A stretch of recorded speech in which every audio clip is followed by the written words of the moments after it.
Salut à tous. Nous savons maintenant que les forces russes ont, entre elles et le fleuve Dniepr, un terrain essentiellement ouvert et vallonné. La balle est vraiment dans le camp de la Russie. Moscou doit décider ce qu'elle veut faire.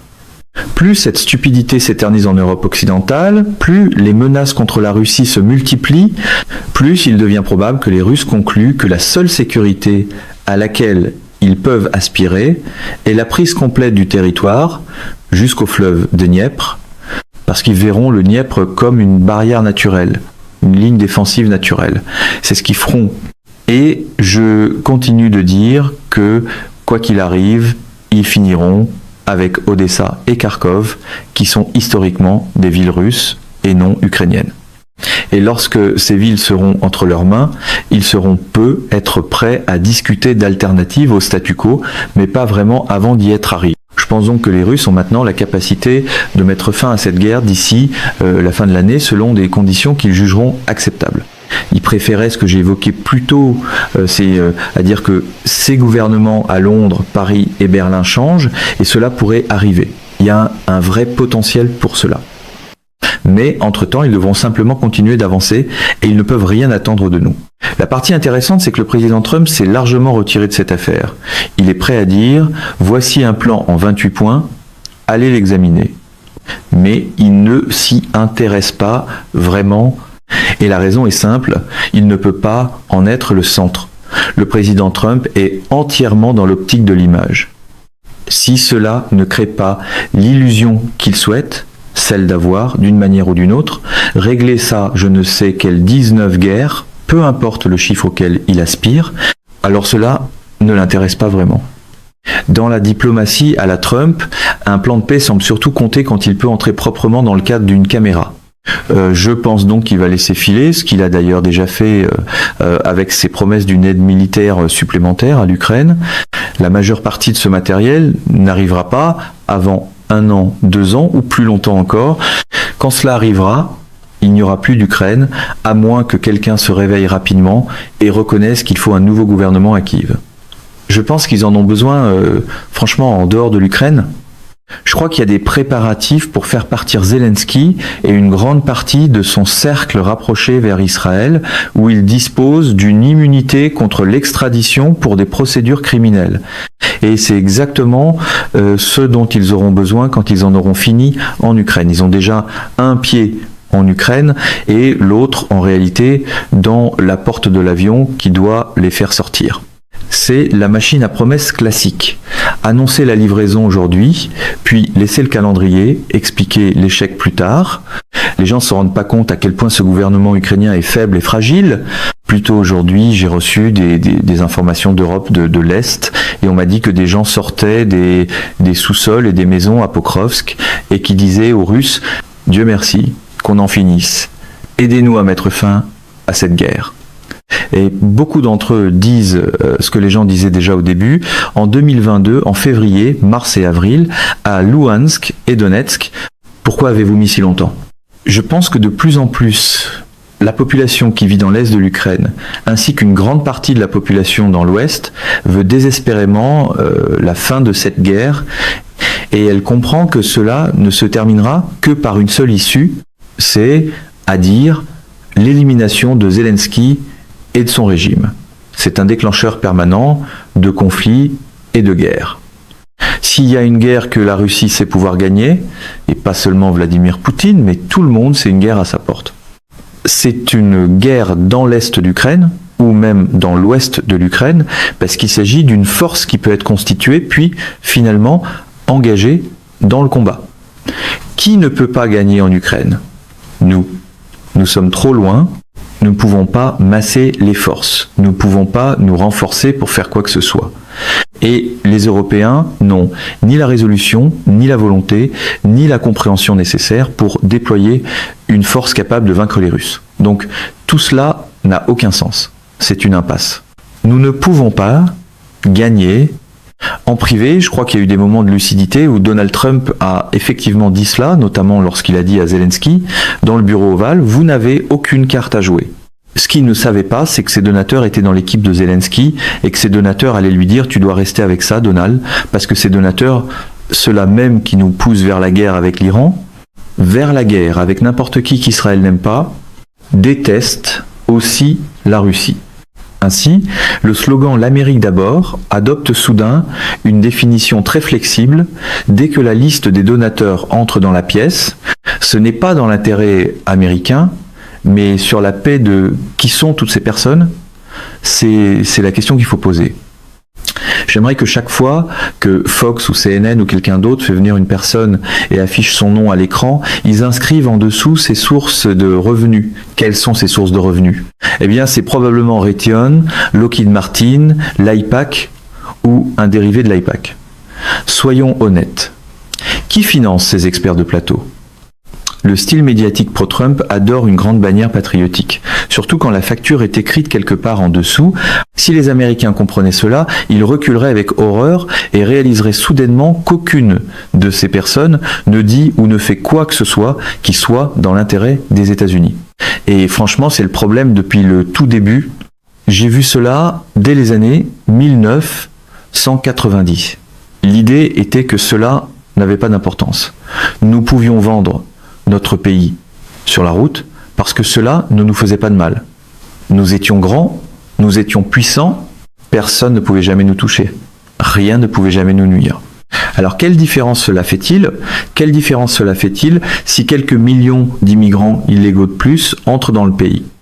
Quelle différence cela fait-il si nous nous empêtrons dans des conflits en Afrique, en Asie, en Amérique latine ou en Europe de l'Est? Parce que nous sommes grands.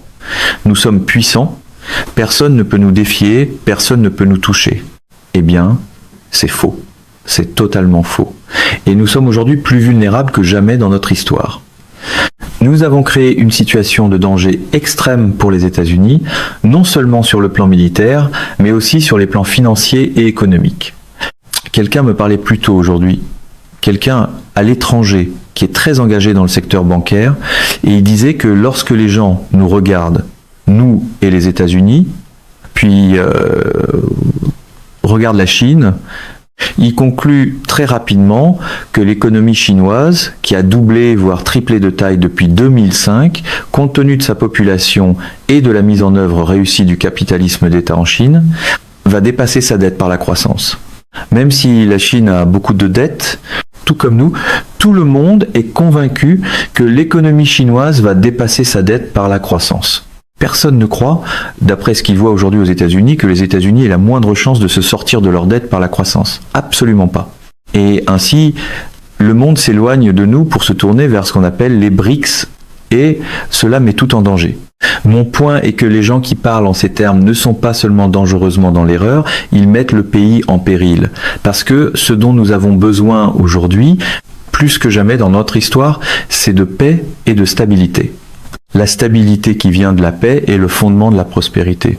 Nous devons abandonner tout cela à l'étranger et examiner très attentivement ce que nous devons faire ici, chez nous, pour rebâtir notre économie, reconstruire ce système financier afin qu'il ait du sens, mettre fin à la financiarisation de notre économie et recommencer à produire et à construire des choses, ce que nous n'avons pas fait depuis des décennies.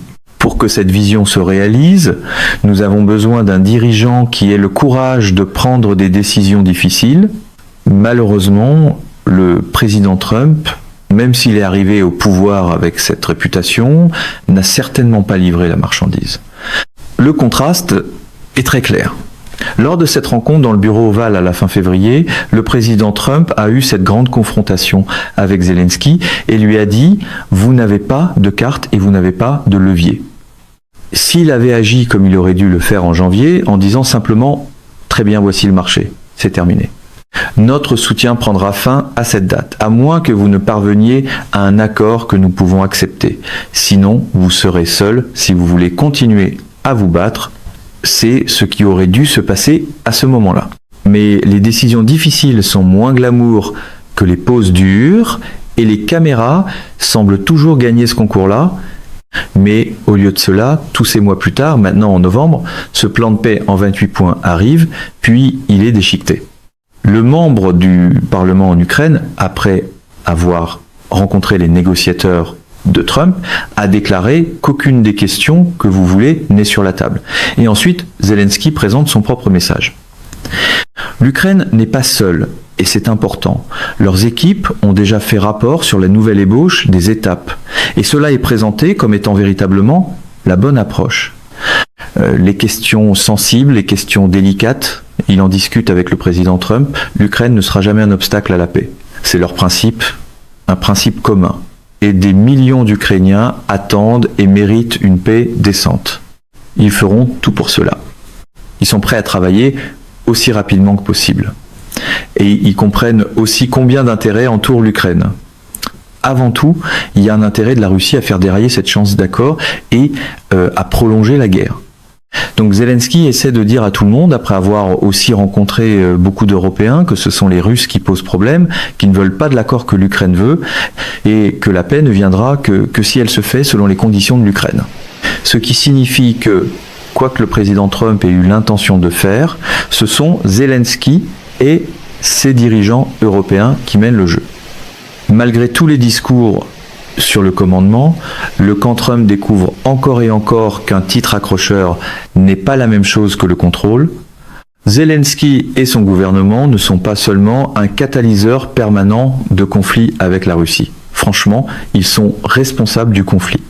Et tant que ce gouvernement ne sera pas parti, il n'y aura pas de paix en Ukraine ni en Russie. C'est là que nous nous dirigeons maintenant. Les gens doivent comprendre cela. Des gens comme McConnell, Slotkin, Lindsey Graham et tous les autres chantent tout le même refrain. Quelqu'un disait l'autre jour que les républicains ont tellement mal géré cela que les démocrates finiront par reprendre le contrôle aux élections de mi-mandat, puis qu'ils gagneront probablement en 2028. Mais quelle différence cela fait-il ? Quelle est la différence ? C'est la vérité. Tous ces gens jouent plus ou moins dans la même équipe, et c'est pourquoi il faut revenir à la question suivante. Comment se fait-il que vous soyez millionnaire ? Comment êtes-vous devenu millionnaire après être arrivé à Washington DC ? Montrez-nous les sources de votre argent. Très vite, vous découvrez que c'est la même source, les mêmes personnes. Il faut aussi regarder le contingent européen. L'Ukraine et l'Europe semblent conduire le train. Ce devrait être les États-Unis. Nous avons le pouvoir, mais cela n'en a pas l'air. En plus de tout ce qui a déjà été discuté, le côté européen est représenté par Keir Starmer, qui s'exprime devant des membres de son Parlement. Le message de Starmer est que l'agression de Poutine, ses actions illégales et son mépris total pour la vie humaine ont imposé un lourd tribut à son propre peuple. Il affirme que des milliers de soldats russes sont tués chaque jour, que 100 000 ont été tués en attaquant Donetsk et qu'au total plus de 1 million de Russes ont été tués ou blessés. Tout cela à cause des ambitions dépravées d'un seul homme. Il dit ensuite que la Grande-Bretagne ne faiblira jamais dans son soutien au peuple ukrainien, qu'elle maintiendra une unité d'objectifs avec ses alliés et qu'elle se concentrera sur la livraison du leadership calme et sérieux nécessaire pour faire avancer une paix juste et durable pour l'Ukraine. Et en fait, pour toute l'Europe, ce discours aurait pu être prononcé pendant la première année de la guerre lorsque Biden était au pouvoir. Il est pratiquement impossible à distinguer de ce qui se disait alors, ce qui signifie qu'il n'y a eu aucun changement. Ce sont tous des mensonges, et ces mensonges sont le fondement des politiques ratées que Starmer et ses collègues en Europe ont poursuivies. S'il admet que les pertes russes sont minuscules par rapport aux pertes énormes des Ukrainiens, cela mine son argument. Ce serait la chose humaine à faire, parce qu'il ment tout simplement. Rien de tout cela n'est vrai. Cela me rappelle les engagements pris par Franklin Roosevelt et Churchill lorsqu'ils ont dit que la Pologne serait un État libre, indépendant et démocratique à la fin de la guerre. Nous savons ce qui est arrivé. Rien de tel. C'est presque aussi ridicule que Gerald Ford, qui, pendant sa campagne électorale, lorsqu'il s'est présenté à la présidence après avoir succédé à Nixon, a déclaré que la Pologne ne serait jamais un satellite soviétique sous une administration Ford. Et bien sûr, elle était un satellite soviétique depuis la fin de la Seconde Guerre mondiale. Les politiciens mentent tout le temps. Ils mentent lorsqu'il est impossible de faire autrement parce que la vérité est trop dangereuse. La vérité est trop destructrice. Starmer est une personne universellement détestée dans les îles britanniques. Il ne durera pas. Et franchement, la Grande-Bretagne est dans une situation financière et politique très grave. Si tout cela se rejoint, nous pourrions voir quelque chose à l'échelle des guerres civiles anglaises. Tout le monde devrait écouter David Bates, qui étudie depuis de nombreuses années le potentiel de changement révolutionnaire en Grande-Bretagne et dont les travaux les plus récents donnent de nombreux détails à l'appui de ce que je viens de dire. Donc je prêterai pas trop attention à Starmer, Macron sera pas loin derrière et Merzabberlin non plus. Tous ces gens sont sur la voie de l'extinction. Une partie du problème en Grande-Bretagne, c'est qu'il pourrait y avoir beaucoup de troubles politiques à l'intérieur du Royaume-Uni. Pendant des décennies et des décennies, c'était toujours les conservateurs et les travaillistes qui alternaient. Mais maintenant, les conservateurs et les travaillistes s'effondrent chacun de leur côté, se déplaçant vers la marge pendant que quelque chose qui vient du peuple, de la base, est en train de bouillonner. L'ampleur de leur déconnexion avec cette réalité se voit dans la réponse de l'opposition conservatrice après le discours de Starmer. Le problème qu'ils ont soulevé n'était pas qu'ils se trompaient sur l'orientation de base, mais qu'ils n'allaient pas assez loin. L'argument des conservateurs est que la cession pure et simple de territoires ukrainiens reviendrait à récompenser l'agression non provoquée de Poutine. Ils remettent en question la position du gouvernement au sujet des informations selon lesquelles l'intégrité territoriale de l'Ukraine serait sur la table, en soutenant que si Poutine semble sortir renforcé de ces négociations, tous les adversaires potentiels seront encouragés. Ils insistent sur le fait que l'axe des États autoritaires collabore pour déstabiliser l'Occident, aidé par la Chine, avec l'Iran qui fournit des armes et la Corée du Nord qui fournit des troupes à Poutine. Pour précisément ces raisons, ils soutiennent que le gouvernement doit continuer à travailler très étroitement avec les États-Unis et comprendre les objectifs américains. Ils affirment que des partis comme les libéraux-démocrates et les Verts, qui encouragent la Grande-Bretagne à se découpler des États-Unis, placent leurs préjugés anti-américains au-dessus de la sécurité nationale. Autrement dit, ils veulent résister au découplage de tout ce qui pourrait les éloigner de la mangeoire. La Grande-Bretagne traverse des temps très difficiles. Aucune de ces personnes n'est particulièrement compétente, et c'est malheureux. Elle semble souffrir d'un déficit de talent aussi grave, voire pire, que le nôtre. Il y a un exemple utile qui remonte à 1863, lorsque le Danemark a déclaré la guerre à la Prusse et à l'Autriche à propos d'un différend territorial. Soudain, il y a eu une explosion de ferveur patriotique en Angleterre, affirmant que la Grande-Bretagne devait aussi envoyer son armée dans la péninsule danoise et aider les Danois à combattre les Prussiens et les Autrichiens. À l'époque, un Premier ministre très brillant était arrivé au pouvoir. Il s'appelait Palmerston, un conservateur sérieux et réfléchi. Palmerston a dit à l'Assemblée que la Grande-Bretagne pouvait envoyer 100 000 de ses soldats, ce qui aurait représenté pratiquement toute l'armée britannique, au Danemark, et qu'il se comporterait honorablement. Tout le monde a applaudi, mais ensuite il a formulé le point essentiel. Même si la Grande-Bretagne aimait les Danois et voulait les aider, 100 000 soldats britanniques ne sauveraient pas les Danois d'une défaite finale face aux Prussiens et aux Autrichiens. En fait, si la Grande-Bretagne faisait cela, les Prussiens et les Autrichiens mobiliseraient leurs forces armées respectives et leurs nations, et la Grande-Bretagne ne pourrait pas rivaliser avec cela. Il n'y avait donc aucun sens à ce que la Grande-Bretagne rejoigne ce conflit. Arrêtez-vous et pensez-y. C'était en 1863. L'Empire britannique en 1863 était beaucoup plus vaste, beaucoup plus puissant, beaucoup plus étendu que ne l'est aujourd'hui la puissance britannique, et de façon spectaculaire. Et pourtant, ce Premier ministre avait le bon sens et l'intelligence de reconnaître les limites de la puissance britannique. Il savait qu'en 1863, même avec les Danois, il n'y avait aucune chance de succès contre la Prusse et l'Autriche. Nous avons besoin de plus de personnes dotées de bon sens et prêtes à dire la vérité en public. Au lieu de cela, nous avons ces faux récits qui ont été fabriqués pendant des années par le MI6. Nous parlons d'un niveau de contrôle sur les médias, d'influence sur les médias et d'influence sur ce qui est discuté ou sur ce qui n'est pas discuté en Occident, qui est vraiment pire que ce dont je me souviens avoir étudié au sujet des soviétiques en Union soviétique dans les années 1970 et 1980. C'est assez effrayant quand on y pense. Ils ont réussi à écraser quiconque remet en cause quoi que ce soit dans le récit qui prétendent vrai. Cela ne durera plus très longtemps. Les Britanniques, étonnamment, se sont révélés être une population remarquablement obéissante, mais cela touche à sa fin. Je pense que nous allons voir une fin à travers l'Europe. Évidemment, certains diront, eh bien Doug, vous savez, vous avez déjà dit ces choses. Oui, je les ai dites. Et cela va arriver. Mais souvenez-vous que le monde n'est pas un four à micro-ondes américain.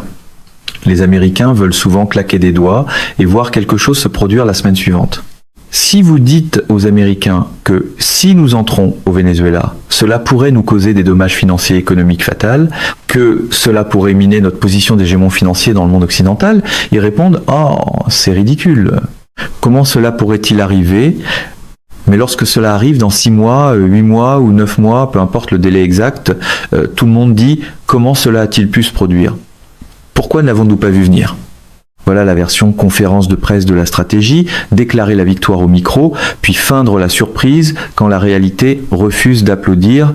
Cela arrive, l'Europe va se désintégrer, puis elle va se reconstruire. Ce sera difficile, ce sera laid, mais éventuellement il y aura de nouveaux gouvernements.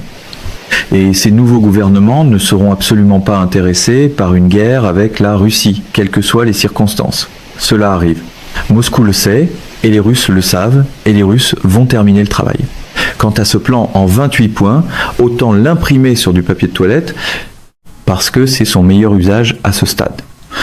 Cela ramène l'attention sur les Russes et sur la différence entre ceux qui sont incapables ou refusent de reconnaître la vérité et ceux qui sont prêts à dire quelle est la réalité.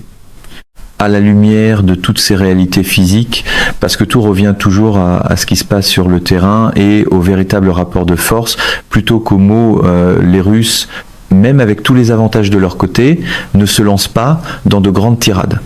Sergueï Lavrov continue de dire que, même après tout cela, même avec ce plan en 28 points, puis maintenant en 19 points, peu importe ce que c'est, parce que nous n'en avons pas encore vu les détails, la Russie est prête à discuter. Leur évaluation demeure valable en ce sens que les dispositions clés du plan de Trump reposent sur les compréhensions atteintes à Anchorage lors du sommet russo-américain en août de cette année. Ces principes se retrouvent généralement dans le plan, que la Russie a accueilli favorablement. Le président Poutine a mentionné cela parce qu'après Anchorage, lorsqu'il pensait que ces compréhensions avaient déjà été formalisées, il y a eu une longue pause et maintenant cette pause a été interrompue par l'introduction de ce document. La Russie l'a, mais il n'a pas été officiellement transmis par les canaux officiels. Ils sont naturellement prêts, comme l'a dit le président, à discuter des formulations précises, parce qu'un certain nombre de points exigent évidemment des clarifications. Un plan qui change sans cesse de nom, de nombre de points et de canaux, n'est pas de la diplomatie, c'est de la paperasse qui essaie de se faire passer pour de l'autorité. Et le président Poutine, portant un uniforme militaire l'autre jour devant ses militaires, a dit « Nous atteindrons tous nos objectifs militaires, tous, soit par les négociations, soit par la voie militaire. » Voilà où les Russes semblent se trouver. La question est de savoir comment cela se manifestera sur le terrain. Nous avons déjà vu beaucoup d'éléments indiquant que le rythme des opérations s'est accéléré. Nous savons maintenant que les forces russes ont, entre elles et le fleuve Dniepr, un terrain essentiellement ouvert et vallonné. La balle est vraiment dans le camp de la Russie. Moscou doit décider ce qu'elle veut faire. Plus cette stupidité s'éternise en Europe occidentale, plus les menaces contre la Russie se multiplient, plus il devient probable que les Russes concluent que la seule sécurité à laquelle ils peuvent aspirer est la prise complète du territoire jusqu'au fleuve Dniepr, parce qu'ils verront le Dniepr comme une barrière naturelle, une ligne défensive naturelle. C'est ce qu'ils feront. Et je continue de dire que, quoi qu'il arrive, ils finiront avec Odessa et Kharkov, qui sont historiquement des villes russes et non ukrainiennes. Et lorsque ces villes seront entre leurs mains, ils peut être prêts à discuter d'alternatives au statu quo, mais pas vraiment avant d'y être arrivés. Je pense donc que les Russes ont maintenant la capacité de mettre fin à cette guerre d'ici la fin de l'année, selon des conditions qu'ils jugeront acceptables. Ils préféreraient ce que j'ai évoqué plus tôt, c'est-à-dire que ces gouvernements à Londres, Paris et Berlin changent et cela pourrait arriver. Il y a un vrai potentiel pour cela.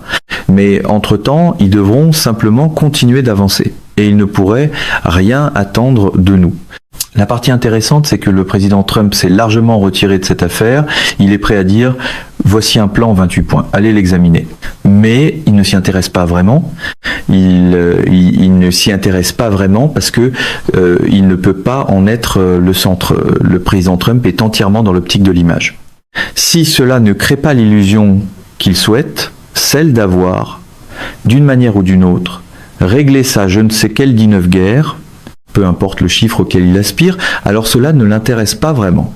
Pour le monde trumpiste de l'image, la paix n'est utile que lorsqu'elle arrive avec un éclairage flatteur et une phrase de trophée. Je pense donc qu'il va laisser filer, ce qu'il a d'ailleurs déjà fait avec ses promesses d'une aide militaire supplémentaire à l'Ukraine.